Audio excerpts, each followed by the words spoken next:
Tonight on The Local Live, village residents air grievances with the Mamaroneck building inspector. Over $1 million for firehouse renovations? Stay tuned for information. Walters is opening a second hot dog stand, and we'll tell you where. Open Door has a grand opening in Mamaroneck Village.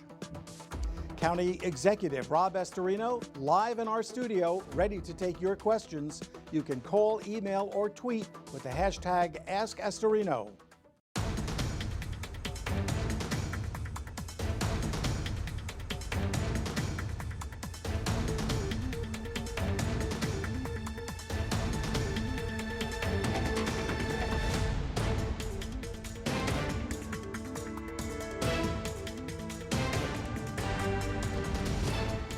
Good evening, everyone. It's Thursday, May 25th. I'm Mike Witch. Welcome to The Local Live.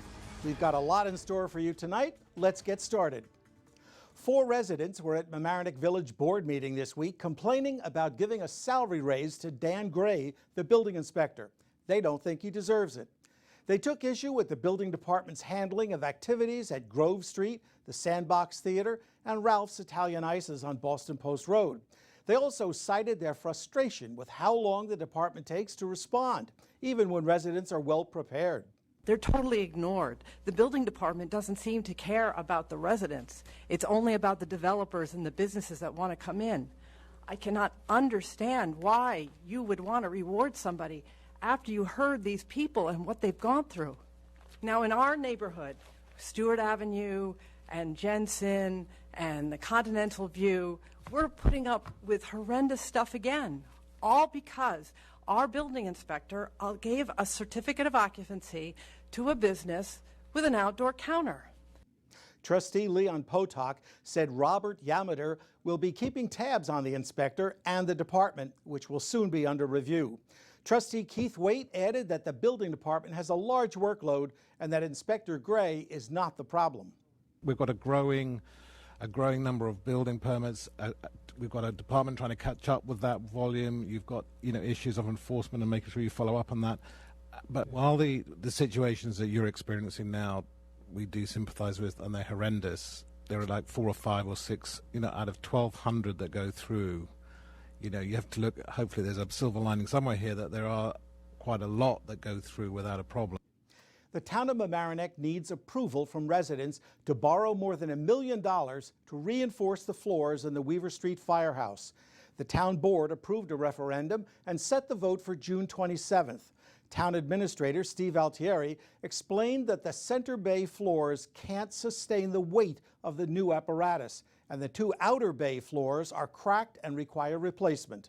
And we've discovered through evaluation that the center bays of the Weaver Street Firehouse will no longer properly sustain the weight of the new fire apparatus. In addition, the 2 outer bays require new concrete flooring that is cracking and spalling and needs to be replaced. The town board also recognized Dolores Battaglia and Carolyn Silverstone for their long-term involvement with affordable housing. After 98 years in Mamaroneck, Walters will open a second hot dog eatery in downtown White Plains this fall. The menu will include many of Walters' classics and some new dishes.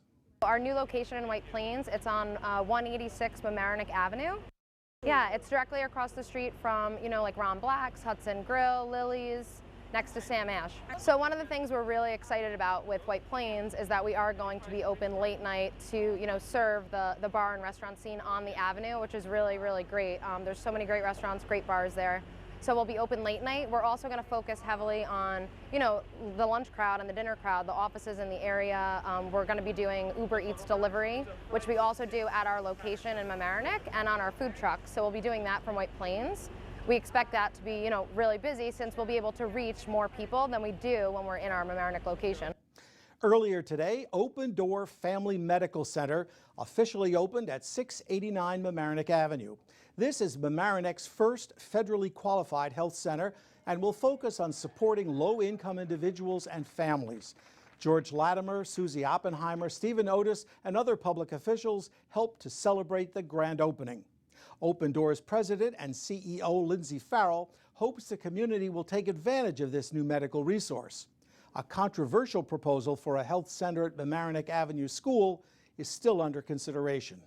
It's a little quiet these days, but I think once the Mamaroneck community understands, what a terrific resource we are, what a beautiful facility this is, I think any concerns that they may have had will probably subside. So we really love it when people give us a call, but you can walk in as well. We're also on ZocDoc, so you can put that app on your phone and you can see what our availability is. So again, you can use the app, you could walk in, you could call. We're happy to see you.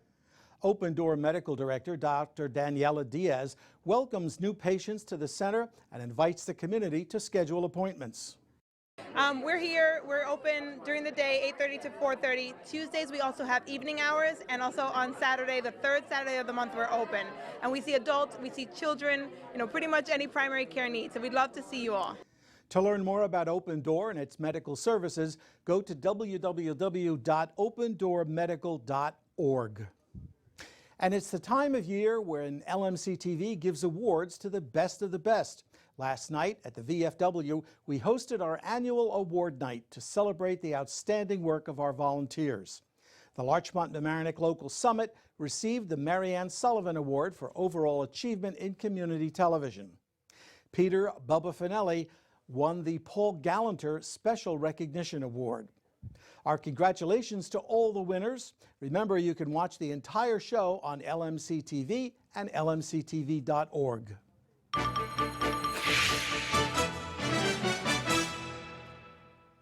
Coming up next, County Executive Rob Astorino is live in our studio, ready to take your questions. You can call in, email, or tweet with the hashtag Ask Astorino. Did you know that if you missed the last government meeting, you can watch it on our website? Just go to lmctv.org, click on videos, then click on municipal meetings, scroll down to find the meeting you want, or use the search function in the upper right corner and type in the name or date of the meeting. Then watch. You can see the full agenda and jump to a specific agenda item. It's all a click away at lmctv.org.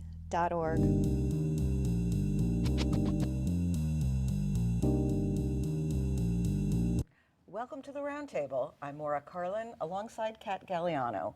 Tonight's guest is County Executive Rob Astorino, and he's going to be taking your questions. Now, we do have a few ground rules.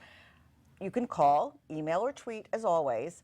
You should know, though, we only have one phone line, so if you can't get through by phone, please email or tweet. We will try to get to your questions.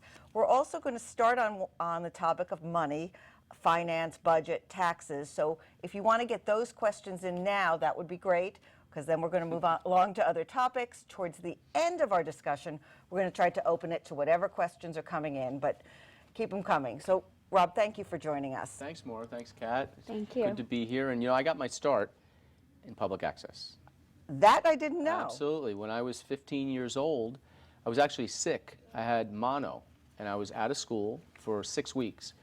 And a neighbor came over across the street and said, we're going to be taping the Westlake High School football games. Do you want to announce the games? Because I was playing sports, but then I couldn't because I had a spleen that was enlarged, and so I couldn't have contact. And so that's where I got my start. And it was great. And from there, I actually started my own in-studio show when I was, I was a junior in high school. And it just went all around the county. It was a high school sports wrap-up show. So I used to come down to Mamaroneck and talk about the Tigers and everybody else. It was great. We do have, a sports program, but you certainly understand the importance of public access television and people being able to ask their questions. It literally led to my career. So we're going to start, as I said. Not this career, my other career. So we're literally going to start with money. Yep. And a $14.3 million shortfall on the budget of $1.8 billion was just announced last week, and one of your reps called it very manageable. Yeah. Seems like a big hole. Can you explain? Well, first of all, it's a snapshot in time, and if you go back in the last, I don't know how many years, probably 7 since we've been in here, because we really, when we first got into office, the gift that we got was a $163 million deficit, so we had to fix that and deal with everything of the economy, which was collapsing back in 2009, 10, 11. So this shortfall is a snapshot in time. Last year, about this time, we had, I think, a $16 million deficit, and we closed the books last year with a $2 million surplus. So, you know, I'm not concerned because it's something we have to do all the time. We've got to manage money. Cash flow goes up and down all the time. And, you know, just the last week, the state owed municipalities and counties around the entire state millions and millions of dollars. For us, I think it was $200 million we were waiting for. So if in that snapshot of time, we would have been short $200 million. Okay, but so things it's are more made of an up clearly. account. We actually It's an have accounting two thing. Twitter questions already. Okay. We have Gabby Boardwin who asked, after borrowing and budget shortfalls over the last few years, how will you restore and rebuild Westchester's reserve fund? Well, Gabby, first of all, thanks for the question. And, you know, what we have done is in these deficits that we've had to deal with through the years, you know, before we got into office, taxes were out of control. Spending was out of control. And they took a very healthy surplus, previous administration, and drained it. And so when we got in here, we were at dangerously low levels. So we had to find savings throughout the budget, which we have been able to do. We have not raised taxes at all in our 7 years. And what's that required is for us to be very disciplined in our spending. And we've been. So what we have, the choices, and the Democrats on the county board and the Republicans, and we've worked very well in a bipartisan way because I've been in office every year with a Democratic majority on the county board. So everything we've been able to accomplish has been in a bipartisan fashion. We don't always agree, but we do respect each other and we have a dialogue. And so the choices have been either massive cuts, massive service cuts, massive layoffs, none of which were palatable to the board members. And so here and there, we've had to make decisions. We've had surplus property, for instance. Now, if we've had a building that's been empty, then why would we keep it? And so we looked at the future and we said, we don't have a use for that. Let's get rid of it. And we all agreed, the board agreed, let's sell that property. So you keep that, you use that revenue. But how are you going to build it back up? Well, that's a good question. And are you going to divest of more properties or? Well, here's what we've been looking to do. We've got to unlock the assets that we have right now. So a few things.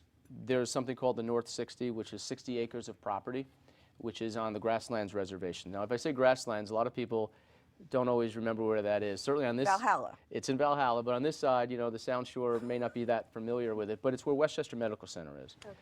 And if you're looking at the hospital, all the way to the right are 60 acres of undeveloped property, and it's been that way since the 1900s, early 1900s. And it was always, what are we going to do with that property in the future?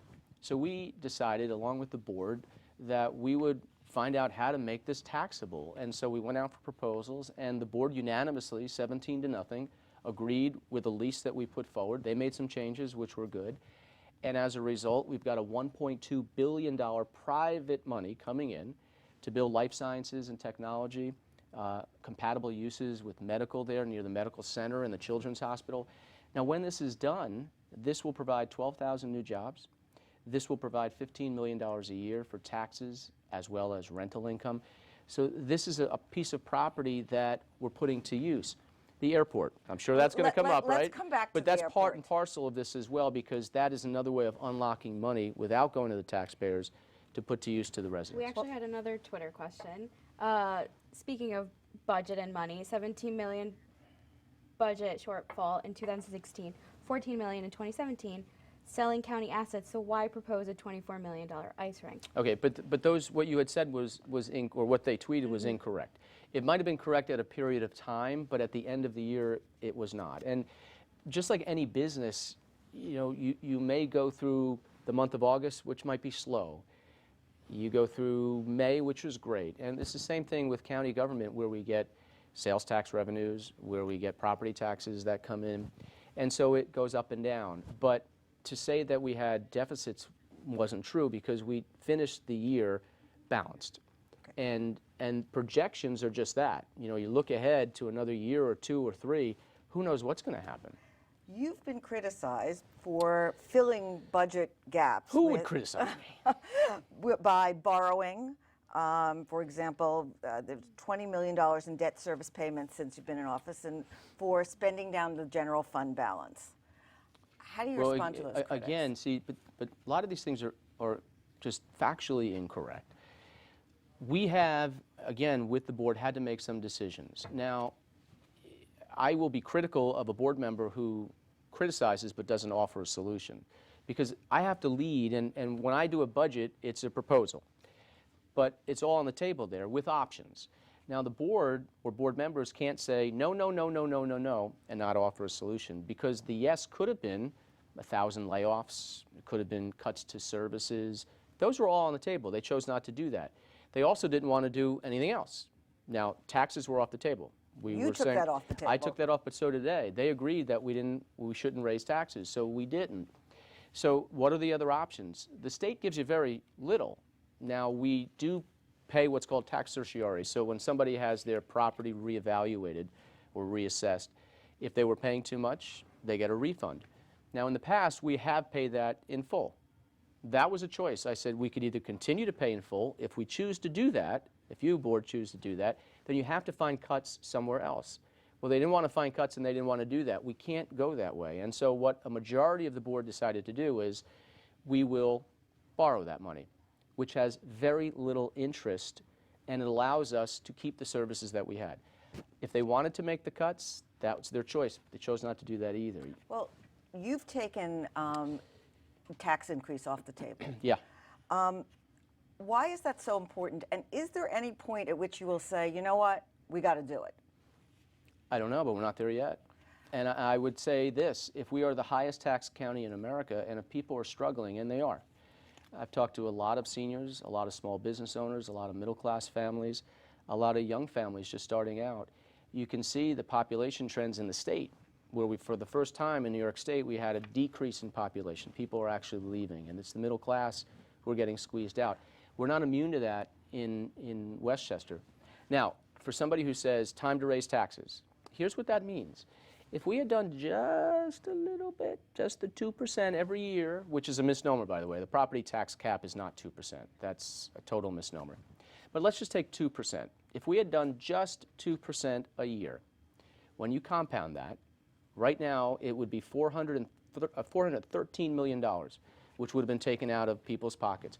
Next year, that goes to $510 million. It's a significant amount of money that, quite frankly, I would rather keep in the pockets of people to make their decisions. Now, if somebody who is wealthy and thinks it's time to pay more taxes, I'll start a GoFundMe page if you want to pay extra. But right now, I think we got to really hold the line. Well, David McKay Wilson from LoHUD spoke to the Larchmont Mamaroneck Local Summit not that long ago, and he said that... I've done that too. I think almost every year. I enjoy it too. Actually, it's in December. I think he came shortly after you in March. I think it was March. And he said that a 3% tax rate increase would cover any $15 million shortfall and would come to about $60 a year for every $10,000 you pay in property taxes. So for somebody who pays a big tax bill of $20,000, talking about an extra $120 a year, recognizing that, as I understand it, and you can correct me if I'm wrong, Westchester County's portion of the property tax is really very small. Well, most of it is schools. It's about 15 to 20%, depending on what. But I'll argue this. It's that mindset that has gotten us to be the highest tax county in America. It's that mindset that has driven people out of this county. And for everyone who is well off, and God bless you, and taxes really aren't a concern, there are many, many people in this county who are barely making it. And there are many, many people in this county who are struggling on a daily basis to put a little money away in a 529 account, who may be lucky enough to go on a vacation if they can save enough. And these are the people who are struggling. And you know, I don't want to say these are the people I'm representing. I represent everybody, but I have them in mind all the time when we're trying to do a budget. And the numbers don't lie. You know, if it's just $60, let's just say it's just the $60 or $120 from the county, and then the village of Larchmont or the village of Mamaroneck says, well, it's just another $60 or $120 for here. Now all of a sudden you're talking $200 or $300. And then, by the way, the school board comes along and says, now you're talking about $500 or $600 a year. How are people going to make it that way? They're not. So we've got to make very tough decisions. And yet, I think what we have done is we've become more efficient, because we do have less people in county government. You have cut the payroll substantially. And the way we've done it is, I think, mercifully. You know, we have had a big buyout program in 2010. We had a lot of people leave. We've had few layoffs, so we've had a lot of attrition where we're not filling. And that's made it more efficient, meaning the money is not going towards salaries and pensions and everything. The money is actually going to the people who need it. And our budget for the Department of Social Services is at $600 million. Now, to put that in perspective, that's the highest it has ever been. We actually, go ahead. we actually had an email come in. There are approximately $2 billion worth of projects the county can't afford. Why isn't there funding, was the question. Well, I don't understand what that question gets to, $2 billion. I think they mean infrastructure. Did they say? That's No? exactly how it was sent to me. Okay. They might be talking about the capital projects. So we have Okay. a capital budget which goes 5 years out. And maybe if you add them all up, it's $2 billion or so. I wouldn't say we can't afford it. We prioritize. We have the largest capital budget this year ever. It's over $300 million. So we are putting money into infrastructure, into roads and bridges. And we're doing things, a lot of things, which is not only putting people back to work, but getting things done. Our sewer system, our water system. You know, we had major upgrades over here on the Sound Shore area to get nitrogen out of the Long Island Sound. We're at the New Rochelle treatment plant, which was totally redone, at the Mamaroneck treatment plant. So these are things that we are investing in. But, you know, this is a wish list. The $2 billion is a wish list that goes 5 years out. You know, that may come to fruition, it may not. New projects get added all the time. But I would say that we are, by all accounts, spending more than we Okay. ever did with regard to infrastructure. don't So we're going to segue, sorry to cut you off, we're going to segue into immigration because we have a Sure. tweet here. How are you supporting our county's immigrant students whose families live with threat of deportation? Well, let me talk about the things that we have been doing. First of all, nobody should live in fear. I have said that every day when we get asked that. Nobody should live in fear. We want to make sure, and we work with a lot of these Hispanic community groups, if you're talking Hispanic in this area. We meet with them all the time, and it is an issue that is very important. We have an extraordinarily diverse county right now, and we are 25% Hispanic and growing. And so it is a major part of our population, and it's a very important part. And so we don't want anyone to feel afraid. We have services, but the biggest thing we're trying to offer are jobs for people so they can live and work here and raise their family. That's what we want. The issue of immigration is one that we're having a national debate on. It is a broken system. There's no question. And Republicans and Democrats, President Bush, President Obama, the Republicans and Democrats in Congress, they've all failed on this issue. They have to fix this issue, unquestionably. On a local level, we are working with our immigrant population. There's a program that I'm very, very proud of. It's called Latino U, and it's something that my office has directly sponsored and worked with. And this program helps first-time students going to college or trying to go to college. They would be the first in their family. We don't want language to be a barrier to try to fill out the forms. And what we have found out is the moms and dads who don't speak English don't apply because they can't do the forms. And so we have set up workshops, and I go to these graduations, it's phenomenal, it's really amazing. And this is the first opportunity for that family to go to college. And we know about education, how important it is. We work with El Centro Hispano in White Plains and other groups. So we had another to offer question come computer in sources. actually that sort of kind of goes along that. It says, do you support the Green Light New York campaign, Driving Together? Well, I'm not sure what that is. What I believe is that the Green Light's supposed to give driver's license to undocumented immigrants in the county. I probably would not. Or in the state, I I believe. probably would not, because there are a lot of issues there. I would have to see what the legislation is, but we have major issues with regard to insurance, liability, identification and background. All of these things would have to be completely and utterly vetted before I would agree to something like that. Do you support the proposed legislation by your Board of Legislators regarding immigration protection? I don't even know where that is. It's all over the place. You know, we are meeting with them and working with them. It started at this point. It's moved all over the place. So what I would say is the most important thing is we are a nation of laws. And we've got to respect the laws. There's this whole issue now with ICE and all these other things, Well, that was I wanted to ask you about. Well, first of all, there's a million very bad and probably political rumors going around that county PD is going door to door, dragging people out of their homes We don't do immigration. That is not the job of local police. We don't do immigration Is ICE reform. allowed to use the Westchester County Jail? They have in the past when it meets certain criteria. And what are the those other, criteria? Well, the other issue we're looking at right now is what is the criteria from the federal government, because we don't know yet either. It's very murky. The Attorney General just issued some guidelines which were very narrow. But until we get a real definition from the federal government, we're not changing the policy. The policy is what it is. When there are issues of criminals, those who have committed violent felonies, I don't care what their status is. Nobody should want them to be roaming around. We should all agree that violent felons should be in jail. And yes, we will absolutely cooperate with federal authorities when we're talking about that. Right. We actually have another question. Can Westchester County become a sanctuary county? I do not favor sanctuary counties. I do not favor turning your back on federal law. We have to cooperate. We are a nation of laws. The federal government, the state government, local municipalities, we do have to cooperate. You know, federal government, the FBI, Homeland Security, we're on the Joint Terrorism Task Force we sit on. And there's a lot of intelligence. You know, we just had, unfortunately, we had this incident, obviously, in Manchester. And so we sit on this Joint Terrorism Task Force where we get intel and real-time information and deal with that.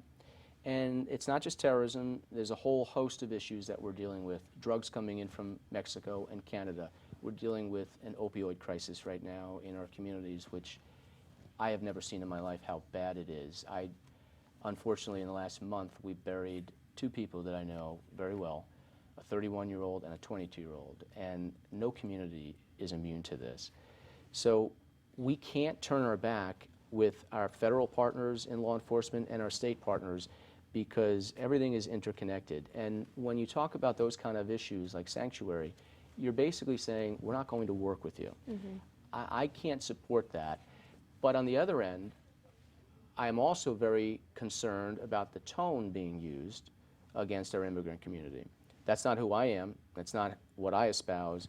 And I think most people realize that because we were talking Spanish before, but I spend a lot of time in Port Chester and a lot of other areas, not because it's the hip thing to do. It's because it's the right thing to do.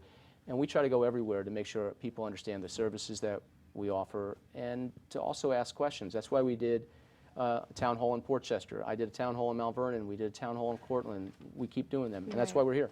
We have a question about refugees that we actually got before the show started, which was that you've stated that you oppose the resettlement of refugees in the United States, particularly Syrians.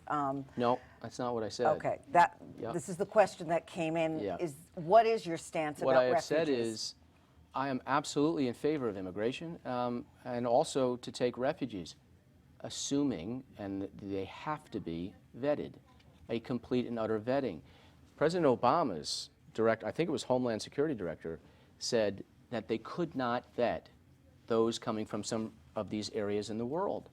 And that should raise a red flag to all of us because ISIS and others have said, yes, our stated goal is to get into your country, and yes, we're going to do it through refugee programs. Now, my heart bleeds, and most people's does, and we want to help people. And what I said was, until and unless we know there's thorough vetting, that whoever is coming into our country, we know who they are. You're talking about areas of the country where there was no identification. There was no functioning government. They were at war.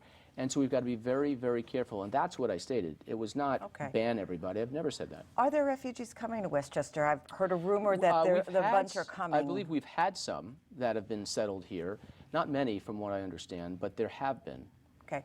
We have 10 minutes left, and so we are opening up our phone lines to whatever topics, even though we haven't hit on many, but I'm going to move us along. We did have one last question, but this one is about gun control. With the rise of crime, especially in certain cities in our country, do you think that there are too many guns in the county? Well, the good news is overall crime is down 25% in Westchester County. That's a good thing. Our police officers do a great job. We try to give law enforcement the tools that they need. We also work very closely with our cities, our villages, our towns, and our federal authorities. You know, the gun issue is one that clearly there's a big division, not only in this county, but in this country. and it's one that isn't going to be decided tonight. It's one that is heated no matter what. You know, you're specifically talking about the gun show, I'm assuming, or that whoever it was that tweeted. I believe so. Well, let me ask you that. The gun show at Westchester County Center is very controversial, and we'd like to know if you're going to allow it again, but are you? We haven't received a request yet, but if we did, the policy wouldn't change. We have put a policy in with regard to how a gun show can be existing. And our rules are as stringent as what the Attorney General recommended. Now, there are gun shows. We got the argument. We're going to interrupt you because there's a phone call. Let me answer this question. This is a really important question. There is, from the state's perspective, the state of New York permits gun shows on state property. The governor permits it on state property. And the county also had traditionally always allowed it. There had never been any incidents there. I want to just explain for 1 second what happens at a gun show, because there's a very big misnomer here. People cannot walk into a gun show and walk out with a gun, just like you can't walk into a gun store and walk out with a gun. Now, a long gun, a shotgun, you can, after you get a background check, just like you can at Dick's Sporting Goods. But you need to go through a very thorough background check, which takes months and months and months. Fingerprinting, background check, references. You have to get your pistol permit through the county clerk, signed by a judge. And only then can you purchase a gun whose serial number has to go on that permit. So for instance, if you go to a gun show, you want to purchase this gun, they do a background check on you there, instant, that's required. You don't leave with that gun. You get the serial number, and then you go to the county clerk's office, and a week or two later, you can go pick up your gun. We're running out of time. We so need to bring in take our this caller. caller. Caller, you're on the air. Go ahead.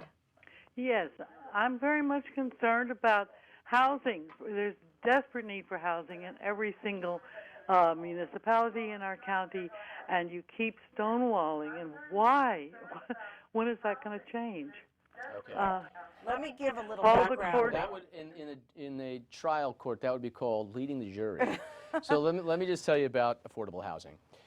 We have not stonewalled at all. In fact, we have built, there's two issues. I don't know if she was alluding to the HUD settlement. Thank you, caller. Thank you for calling in. I don't know if she was alluding to the HUD settlement that I inherited, but the HUD settlement required the county to build 750 units of fair and affordable housing within 7 years. We've accomplished that. We built 790 with another 100 to go. So we had almost 900 that we did around the county, including here on the Sound Shore. Affordable housing is absolutely needed. I support affordable housing. We've been building affordable housing in all areas of the county, and we'll continue to do that.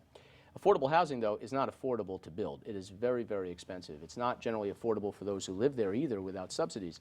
So it's a complex issue, but we have made a lot of progress. Now, look at New York City. New York City is trying to build tens of thousands of units of affordable housing, and they're having problems because it's not affordable or where it goes. But on the HUD issue, let me tell you about this one thing. Well, let me... No, but because this is a contentious issue in one respect. The HUD issue, the monitor was claiming that Larchmont and Mamaroneck had exclusionary zoning and in effect was discriminatory and segregated. Now, I'll ask you both if you believe that to be true in this community, because I don't, and that's one of the reasons I was fighting what they were claiming without fact. Okay, except that last month, the Second Circuit Court of Appeals, federal court, ruled that, and these were their words, it's apparent that the county is engaging in total obstructionism. The county would be well advised to stop making excuses and to complete its obligations under the consent decree with diligence and dispatch. Yeah. Now okay, that- those are not my words. No, that's I the get it. court. First of all, and I know they were talking about Newcastle and Chappaqua. Yeah. And there was another decision in March saying that the county acted in bad faith by not doing the public ed campaign. Which, see, all So this stuff what I is- want to know is, what are you going to do next? Well, we're already doing it. What And is it? That was from a year ago, by the way. And since that time, almost everything has been taken care of. We've been working diligently with the judge, with HUD and With the Justice. judge? It was a federal court judge that Oh, you oversees mean the monitor? settlement. Yeah, no, there was a monitor, is a new one, but a federal judge oversees the case from the very beginning, from 2009. We have been building housing. We have been doing a one community campaign, which they all agreed on. We put actually much more money in it than were required. What the judges were saying is, hey, when will the analysis of impediments be accepted by HUD? And until then, you're not complete. Now, we've done 10 analysis. And 10 have been rejected. Yes, but okay, so I'm going to get back to the question. Do you think Larchmont and Mamaroneck are racial, are segregated and discriminatory? Because until it said that, HUD isn't going to accept it. And I've said absolutely not. Has HUD actually said, we won't accept it unless you acknowledge that these are segregated by virtue of zoning? Absolutely. They have said, they have actually no said question. that That's they what will the whole not. thing is about. And we've said absolutely not. You can build affordable housing in Larchmont and Mamaroneck. We've done it. And so they're saying, no, reach a new conclusion. We and actually we're have saying, a phone call again. Okay. hold on, wait. We're saying, no, it's not. And now, if you agree that this community is, then we're on a different page there. I've been fighting to say, wait a minute. What Larchmont and Mamaroneck, village and town, does with their own land, with their own elected officials under the law with regard to zoning should be their right, not a federal bureaucrat in Washington. And by the way, the black eye that they're trying to give this county and this community is completely unwarranted. Caller, you're on the air. Hello? Yes, go ahead, caller. Yes.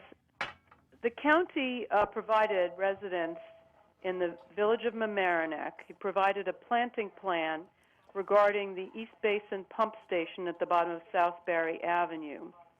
And this plan showed coverage of the industrial equipment at that site from all sides. But water levels in Guyan Creek make this impossible, and so do DEC regulations. Why won't the county cover the ugly site with an appropriate roofed structure instead of promising residents expensive plantings that can't be installed and will likely fail? I'm familiar with this a little bit because I don't know if this was the property owner that abuts there, but I do know that the DEF, Department of Environmental Facilities, has worked with the neighborhood, made a lot of changes on what the neighborhood asked for.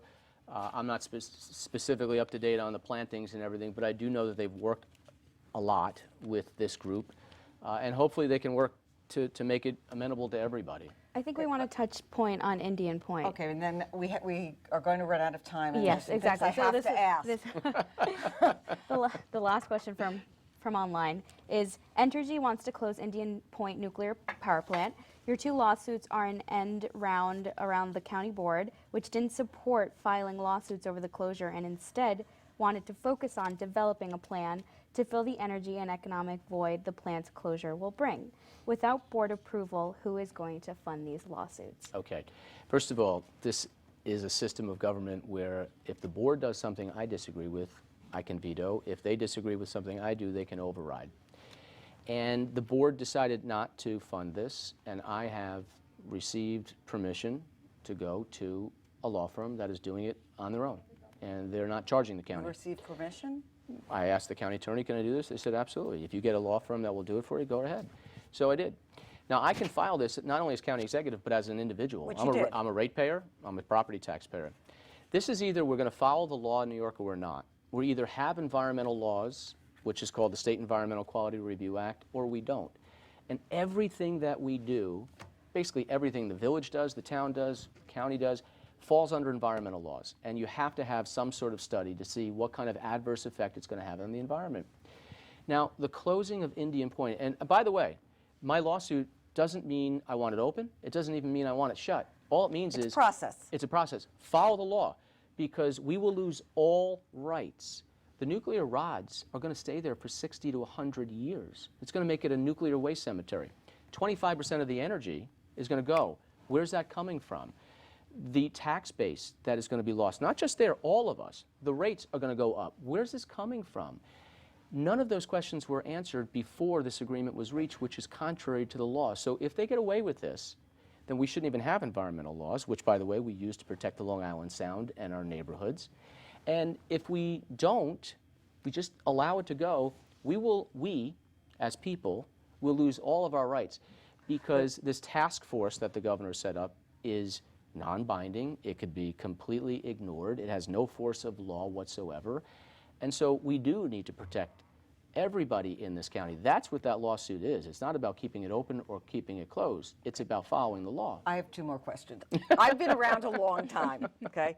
My entire life, Indian Point has been the hotbed of opposition, protest. Yeah. Isn't there some part of you that would be relieved to have it closed? To be honest with you, I live not far from Indian Point, and I'm not scared of Indian Point. The NRC, which oversees it, gives its entire rating as a green rating, meaning it's safe. It's always been safe.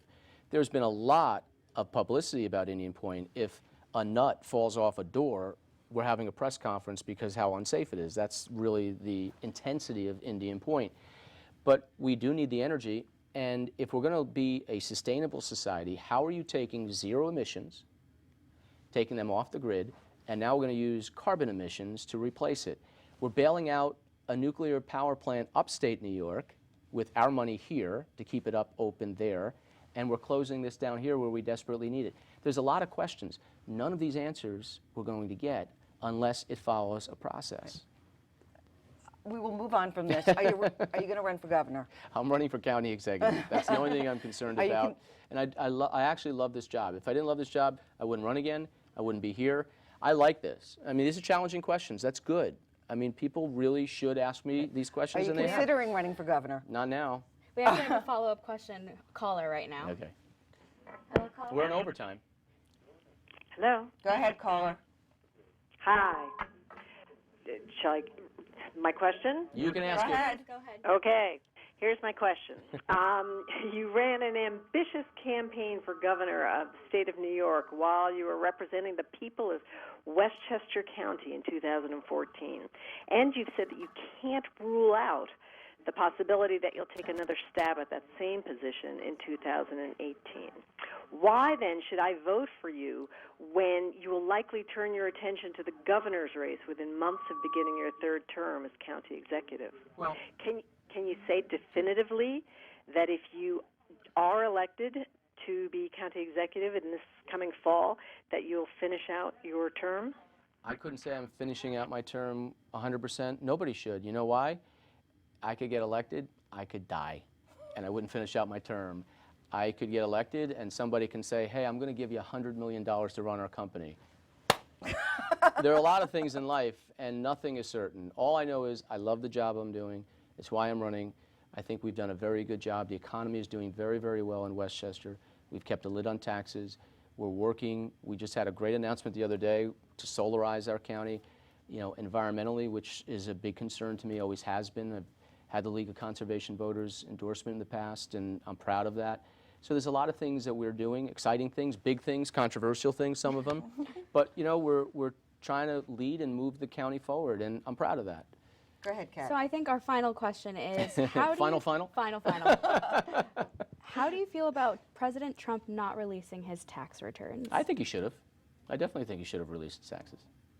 I've released mine in the past. Is there any, you've been branded a Trump supporter, but a Trump Every advocate. Republican's branded, right. every Trump supporter now, yeah. But is there anything that the president is doing or has done that you do not agree with, any of his policies? Yeah, I mean, definitely. Look, just his tax proposal that he released the other day could be detrimental to our county, extraordinarily. I've spoken Not out about allowing the deductibility Absolutely. of state and Yep. taxes. That'll have a huge effect on us in Westchester County. So there are many things. But by the way, there are many things I didn't agree with George Bush. There are many things I didn't agree with my mother and father about, and my wife don't, and we don't agree on everything. But you know what? When there are things that are important to the county, I will speak out, and I have. And by the way, during the campaign in June of last year, I think it was, I vociferously went after him on his comments about immigrants. That was completely unacceptable, and I was on Univision, by the way. I didn't defend him. How do you defend that? You can't. We're going to cut you off because we are No, really, we're going to do another out half of time hour. now. Come on, we're just getting warmed We up. really want to thank you for Thank being you. here, and thank you to everyone at home who's participated or tried to participate. You can watch this. It's on YouTube? Yep. We just want to remind you that we are streaming live on YouTube, and you can rewatch this as well on YouTube. And we will be back in a moment with more community stories. And thanks again to Rob Astorino. Thank you, We really Laura. Kat, appreciate thank it. you very much. Thank you. Thank you. And thank you, everybody, for tweeting and joining in.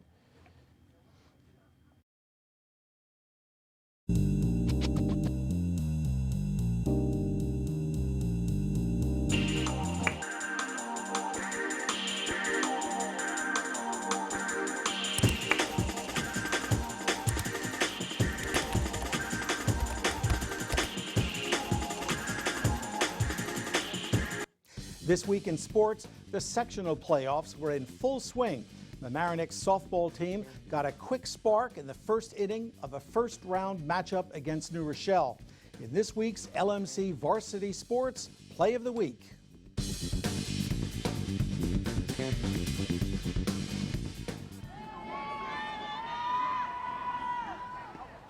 And Goldstein rips that, going back, and it's out of here! That's a bomb from Emma Goldstein, avoiding the cars. A two-run homer, and the Mamaroneck leads 2-0. Wow! That was 20 feet out of here, and that went over the cars. And you knew it off the bat, too. What a shot by Goldstein. Wow. That's a two-run homer for Emma Goldstein, and the Mamaroneck leads 2-0, and that's a Play of the Week nominee.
Is your teen interested in films? Then LMC TV's filmmaking workshop is just for them. Teens work together to write, direct, act, and edit their own films. It's a full filmmaking experience you won't get anywhere else. We offer 2 workshops with limited space, so sign them up today for a fun, enriching experience. LMC TV, your filmmaking community connection.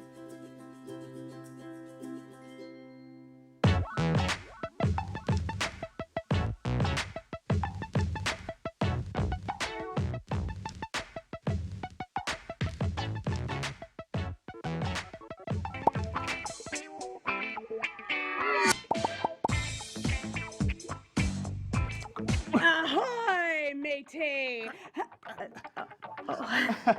Hey guys, Hey guys. I'm Kyote. I'm Kate, guys. Hey guys, listen, we're back here at the studio, here at Local Live, and today we're bringing you Pirates of the Caribbean Dead Men Tell No Tales, with none other than Johnny Depp, Javier Bardem, Jeffrey Rush, and Orlando Bloom, who seems to have a job in Hollywood again. Yeah, that's true. All right, some of the same characters we've grown to love, and they're back. This movie is the 5th installment of this awesome, action-packed adventure about Captain Jack Sparrow's mini crusades while being pursued by old nemesis in the dark underworld of pirate ghosts. Listen, this film sounds awesome, so let's take a look at the clip. Thousands of men. No, men, no. No. Pirates. Pirates. I once knew a Spaniard named something in Spanish. He's coming for you, Jack. Where's your ship? Your crew? Your pants? Jack! I'm so sorry, were you still talking? I can't wait to see this. Fun fact, did you know that Johnny Depp based his character on 2 influential icons? Who? None other than Rolling Stones guitarist Keith Richards. Okay. And Pepe Le Pew. Pepe Le Pew, okay, interesting. All right, well, that was interesting, and thanks for that, tip, Kate. But guess what? Coming up on Netflix in 8 days, they're bringing back one of their most popular shows, House of Cards, starring Kevin Spacey and Robin Wright. I know how much you love this show. I'm not really into it yet. I promise I will. But tell us a little bit about it. Yes, you're right. The show has everything you guys could possibly imagine. Intrigue, scandal, excellent acting and writing, as well as memorable characters. It tells the tale of a White House administration and what the characters go through to get things done their way. Okay. It is so good, and it's actually based on the British show of the same name, which aired in 1990. Nice. Okay, well, look at that. I promise I will get back into it. I got a lot of Back Netflix. into it? I got a lot of Netflix to catch up on. Okay. Everyone, thank you for watching and keep supporting us here at the Local Live. Have a Take good care. night. Bye, guys.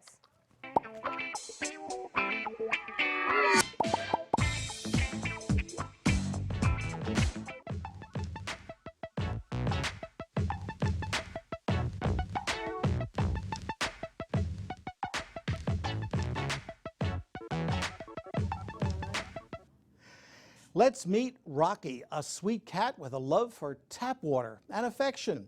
He needs a little extra TLC for a minor heart condition, but all he needs is 2 small pills once a day. Polka is an energetic pooch and very playful. She'd do well in an active home and would be a perfect jogging companion. She gets along with most dogs and loves human affection.